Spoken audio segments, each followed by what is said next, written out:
Hi everyone, my name's Rink Summerday and I'm the STEM director for Girl Scouts of the Desert Southwest. And today we're talking dirt, as in the dirt on dirt.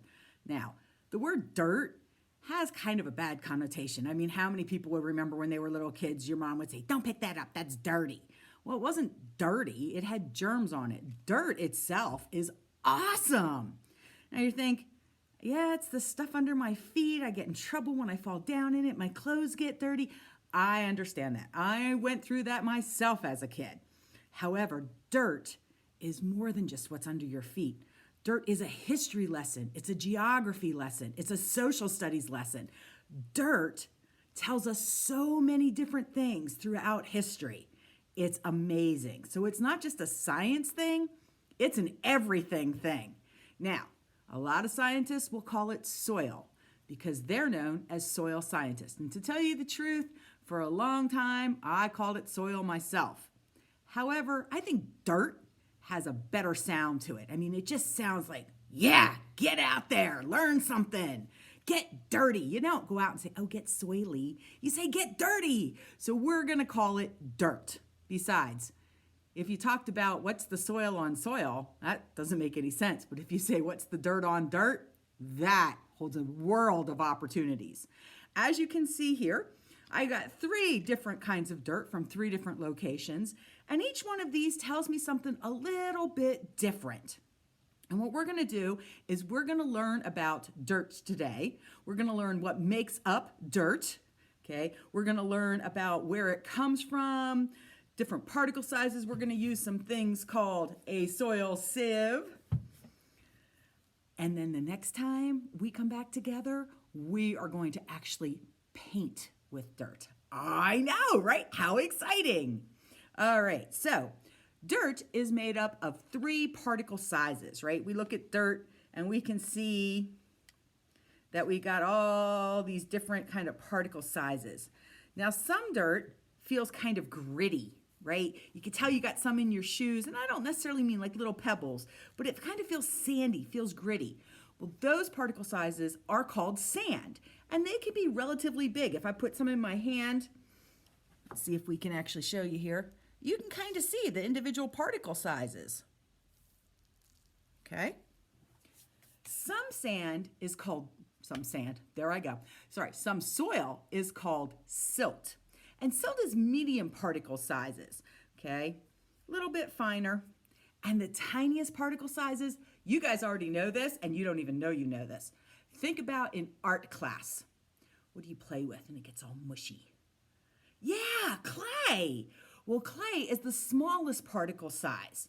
And when we're talking the smallest particle sizes, that means they get very close together.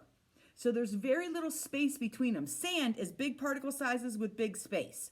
Silt is medium particle sizes with medium space. And clay is the smallest particle size with the smallest spaces in between.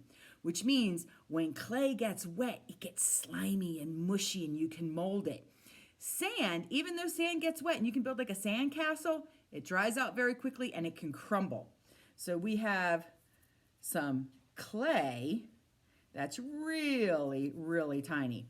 Now, one of the ways I can tell how much sand, silt, or clay in these soil samples or in these dirt samples, see, I've called it soil for so long, I keep calling it soil, in these dirt samples is we can use what's called a soil sieve. And a soil sieve is nothing but different trays with different size mesh in them. So obviously this would hold up some big rocks. And as we get a little lower down on our scale, we have smaller and smaller holes. Oh my goodness, look at this one. You could hardly tell that there's any holes in that, right? That's smaller than my screen on my window. And then the bottom's just a catch basement, okay? So obviously what happens is when I pour my dirt on top, I'm just going to use this one right here. I'm going to pour it on top.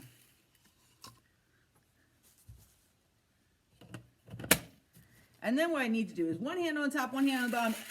Can you hear that? Yep, it's in there shaking. All right, let's see what we got. Well, I'm going to do this so we can see. Yeah, we had some rocks. Okay, that makes sense.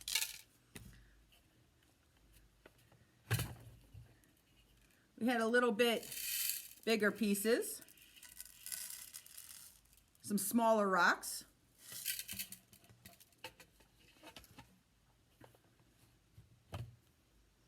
We had some even, let's see if I can do this here, bigger pieces, right?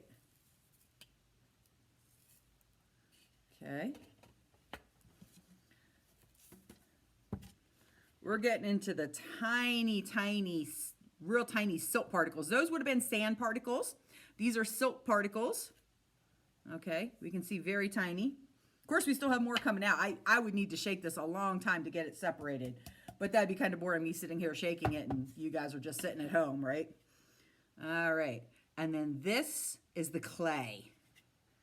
This, how many people have to dust as one of their chores, right? Yeah, I always had to dust, okay? But this is the very fine particles, and especially here in southern New Mexico. We know in the springtime when it gets windy, this is the stuff that gets blown around in the wind, right? These are the clay particles. Now, how can you tell if you don't have a soil sieve? Well, one of the things that you can do is called hand texturing. Now, if you don't like to get dirty and play in the mud, this is not for you. But I have to tell you, as a kid, I loved playing in the dirt and the mud. I loved digging holes. Get that off of there, okay? So what we're gonna do is I'm gonna take some of my soil here. I'm gonna take some water. And if you have your soil sample at home, your dirt sample at home from your front yard, your backyard, potting soil isn't gonna work, okay? You need some actual dirt from the ground. So what we're gonna do is we're gonna take, about a teaspoonful, and I'm gonna put it in my hand. Okay, and then I'm gonna take about a teaspoon of water. We don't want too much water, just a little bit. See if I can do this so that, and I'm gonna mush it up in my hand. Add a little bit more.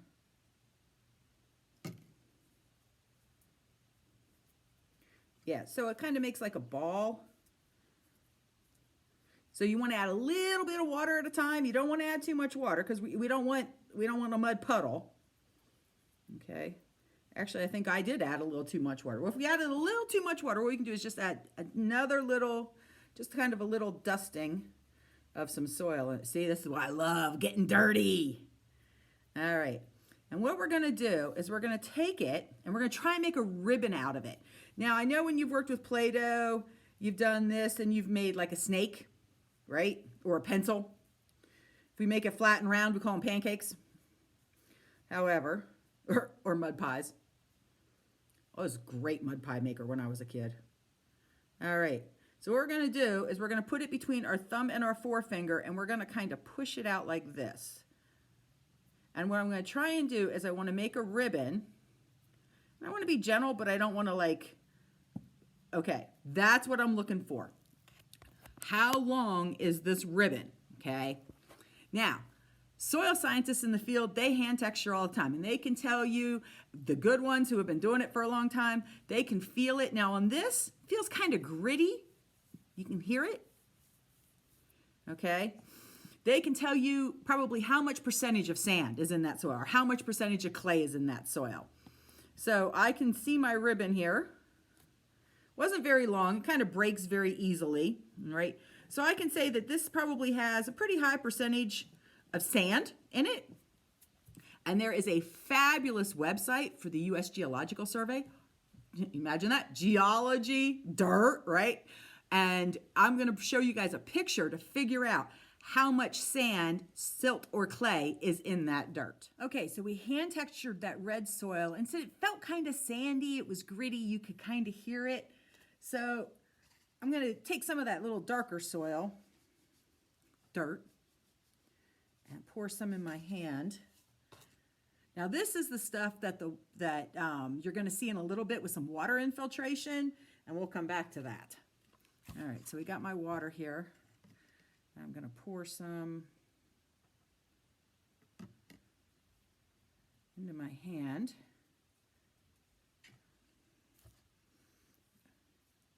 I think I have a little too much water. I can already tell that this is grittier than the other stuff. Remember, we said sand particles are the larger particle sizes with a lot more space between them. Okay. Actually, I'm going to make this even a little bigger because it's not holding together too well. I kind of feel like sand at the beach. If you've ever been to the beach and you try to like make a ball, it's not like mud. If your sand's not really wet, like for a sand castle, and you know it falls apart. Yeah, already you can see I'm trying to make a ball out of it. That's one of the first things you can do. And yeah, not holding together too well. And oh, yeah, dirt, right? But this is even grittier and bigger particle sizes than the red. So if I thought that red had quite a bit of sand, oh my goodness. All right, here we go. Look at that, falling right apart. Not even making a ribbon worth anything, right? Just falling apart. You can see look at those particle sizes on my hand, individual. Definitely gritty, right? So that was way sandier than our red soil that we hand textured. Now think about this. I thought that red was pretty darn gritty until I did this. And we're going to see in our next segment, doing some water infiltration, that we proved that this darker color is way sandier than that red color. So we've got a backup plan for this. Like I said, this takes a lot of practice, okay? And really, you can't tell until you compare two things. So if you can get dirt from two different places, compare it, see what it feels like, because you may have an initial idea of what you're dealing with till you find out you were kind of off because now you tested something new, all right? Never hurts to test a lot of different things. Another way that we can find out the percentage of sand, silt, and clay is a water experiment. So we saw the sieve, we saw some hand texturing, okay? So this is going to be like this. Now, sometimes you have to start something and let it sit for a while. That's what we're going to have to do with this. Luckily, you guys don't have to wait the whole time. So I have a jar, right? You could use a water bottle, a Gatorade bottle. Mine happened to be what I have, glass, so you can see through it. Okay, I prefer plastic in case you get some rocks in there, or if you're Butterfingers, you don't want to drop it, right? But this is what I have, so this is what we're using. And what I'm going to do is I'm going to take some of my dirt. Oops, yeah, I can see a little rock right on top, so we're going to take that out of there. And we're going to pour some dirt in the bottom. A little more than that. You want maybe ½ inch at the bottom. Oop, there's a bigger rock. Definitely don't want that one in there. Woo, look at the size of that one. Okay. Okay, that's not a rock, that's just a big clump. All right. So we have our dirt in the bottom there. I don't see too big of rocks in there. I'm sure there's a couple pebbles or something like that. All right. So then what we're going to do is we're going to take some water and we're going to fill it up.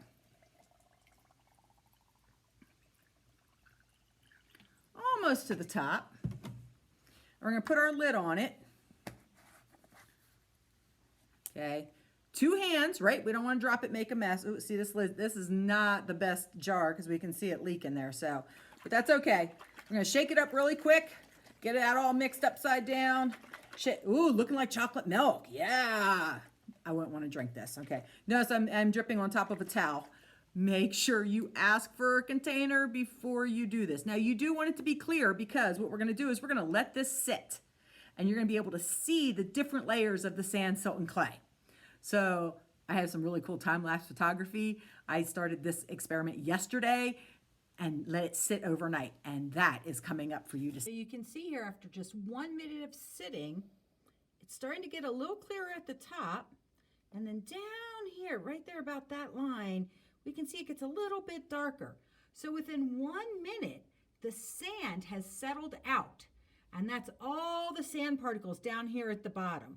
What we have up here is still some silt and clay, and if we're lucky, we'll have some organic material, things like dead leaves and whatnot, floating on the top. Now let's let it sit for an hour and see what we see.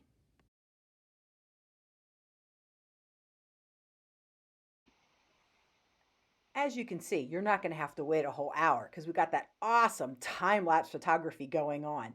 If you look closely at the jar, you can see at the top, it's slowly starting to clear up. It's starting to look a little more green from that background. Wonder what will happen in 24 hours.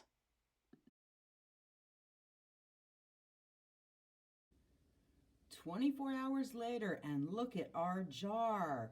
Look how clear that water is. Not that you would want to drink it or anything, but if I come in closer, we can see this dark color down here. We got the sand. We have the silt, this tiny, very fluffy layer on top. That's going to be the clay. All of that has fallen out of the water. And then up here, we can see some dangly pieces. We have our soil organic matter, the dead things like the leaves and the twigs and the insect parts and all of that. And then we got some bubbles up here, and that's all the oxygen that was trapped inside in between the soil particles. So what we could do is we could have several jars with soil from different places, and we'd be able to compare and see how much sand, silt, and clay.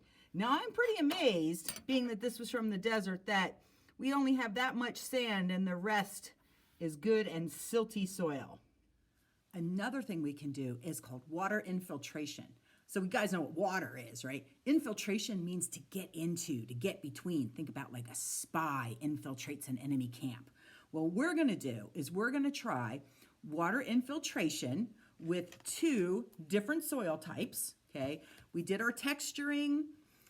Now, this is a way to test our texturing. So we said that the reddish stuff, that had quite a bit of clay in it, right? It made that ribbon.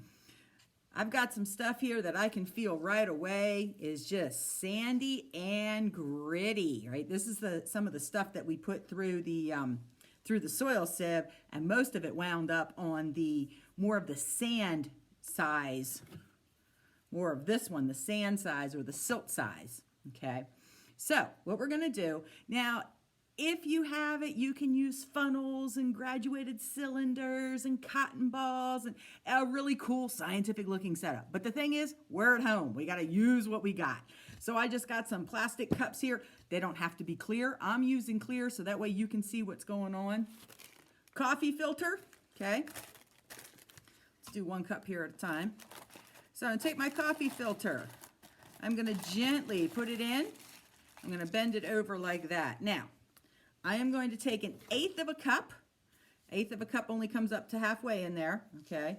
So I'm gonna take 1/8 of a cup of my red looking soil. Now color has nothing to do whether it's sand, silt, or clay, okay? Red has to do with what compounds are in there, what minerals are in there. So red, usually an indication of iron, but not always, okay? And I don't know if you can see, it's up to that second mark in there. All right, so I have my red soil, and I'm gonna put that on top. Now I'm gonna hold my coffee filter, because when I pour my water on, I don't want it all gushing down in there. And I'm going to pour 1/4 cup of water on top of my dirt. I know I still break into my old habits of calling it soil, right? I really want to try and call it dirt because dirt's just such a fun word. All right, so I have 1/4 cup of water. I'm gonna hold my coffee filter. I'm gonna pour it on all at one time. I'm not gonna throw it in there to splashes and makes a mess. And we can slowly see that water dripping out, okay? So that water is infiltrating down into the cup. Have my next cup, my next coffee filter. You could use anything kind of like a coffee filter. Strong paper towels may work. Toilet paper tissues do not work. They can't handle the weight. You ever seen those commercials where they stack up the quarters on wet toilet paper? That may work. Bandanas. You know, kind of use what you got. Of course, Don't go grabbing anything out of the kitchen or out of your drawer. Like, don't use an old t-shirt or something without asking your parents first if you're allowed to use it. Okay, so I have my other soil here, my other dirt. All right, this one's still dripping, you can see. I'm gonna hold on to this. I'm gonna pour my 1/8 of a cup of dirt in there, down in my coffee filter, you can see, okay. I'm gonna pour my water, my 1/4 cup of water in there. Now, obviously, if you have bigger cups, you have bigger containers, you can use more dirt, you can use more water. I don't want to make too much of a mess. Okay, we can see I got my little towel going on here. I'm going to take this one and I'm going to pour it in. Oh my goodness, look at that. Let's compare these two. Which one do you think has the sand in it? Yes, this one definitely has more sand and silt. This one definitely has more clay. All right, so we totally proved our hand texturing by, oh yeah, look at the top of these. Look, you still see water sitting on the top of this one. There's no water left on this, right? So because the sand particles are bigger and have more space between them, that water's able to rush down faster. Those clay particles being tighter and smaller together, that water takes a longer time to get through all of them. So by doing water infiltration, by doing the soil sieve, by hand texturing, now we can tell which has more sand, which has more silt, which has more clay. Great, fantastic. So what? Well, I'll tell you so what. So what when it comes to what's growing in your garden? So what by determining what plants are growing where? Remember, I told you that dirt is a geography lesson. Now, I live down here in the Chihuahuan Desert, and I tell you what, plants don't like cactus, don't like having their roots wet. So having clay soil like this would not do any good to grow a cactus in, because cactus don't like to sit in water. I mean, if I was growing a cactus in this pot, all this water kind of hanging around. Let's see, I'll bring this up even. There we go. Woo! Right? All that water sitting on top, not a good thing for a cactus, right? Cactus are gonna want this kind of stuff. Water goes past, they get their water, and then they dry out. That's the way cactus and those type of desert plants like to work, okay? If you're a farmer and you're growing crops, you need to know what kind of soil you have. If you're growing something like corn that requires a lot of water, you may want something that's a little more clay-based. Think watermelon, right? A little more clay-based, a little more water in the soil for them to extract. If you're growing something like cotton that doesn't require a lot of water, and there are strains of cotton that don't, we grow cotton down here in the desert, you're gonna be looking for soil more like this, okay?